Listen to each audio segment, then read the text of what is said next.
Chris Duffin and Brandon Sin here. We're going to be going over the single leg deadlift. This isn't something we use as a big strength developer. It's again cueing proper movement. Particularly, this is a great one. It's an isolateral movement, so we're working one leg than the other. So if we've got some imbalances, this can be great. A lot of times this could be combined with a few other movements such as a goblet squat or a hip airplane. Another of them being isolateral, but the other one being hitting both sides. So what we're going to do here is you want to get up, and this is much like the hip airplane, on one leg. So you're going to get one leg through the head. This is going to be straight. So actually go ahead and turn towards me, Brandon, here. So you're going to imagine the spine through that back leg as being one unit. And then he's going to rotate down and then come back up. Okay? And we're not focused, let's be clear, we're not focused about how deep we can go. What we want to do is, one, pressurize this core. So you're going to pressurize the core here, and you're going to keep this rigidity here. And as you bend, you're going to go to where you can't bend anymore without getting a little bit of flexion. Once you're there, reach and push the rear heel back. Boom, and you'll feel even a huger stretch. So it's not about how deep. This isn't a stretch, okay? And then, from there, then you're going to fire through. There'll be a slight bend in this lower knee. Boom, boom, boom, boom. And then you're going to pick up and grab a kettlebell.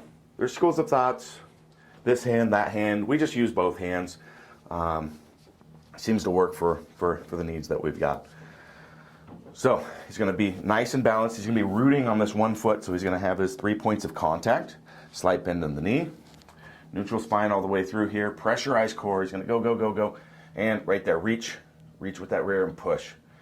You see where I cued him to stop? He was starting to go into a little bit of flexion in here. Now go ahead and fire through, up, boom. Okay? This can be great for if you're doing it a warm-up, just like a couple sets of 10 mixed in with your other movement pieces will work wonders. If you're trying to develop the hamstrings, you can add a little bit of weight on here, and it can be a pretty effective movement, but it's not something that we're going to go really, really heavy on or anything like that, man.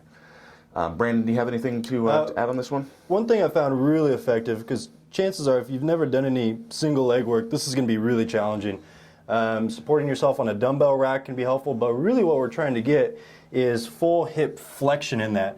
And that can be really challenging, especially if you're not able to balance on that leg. So something you might do if you have the opportunity to is have a partner hold that back ankle and actually pull it back for you so you can feel that hamstring. Once you can feel that hamstring and they can guide it back in, you can also do this with a band around like a squat rack or a dumbbell rack or anything like that, but something that can guide you through it.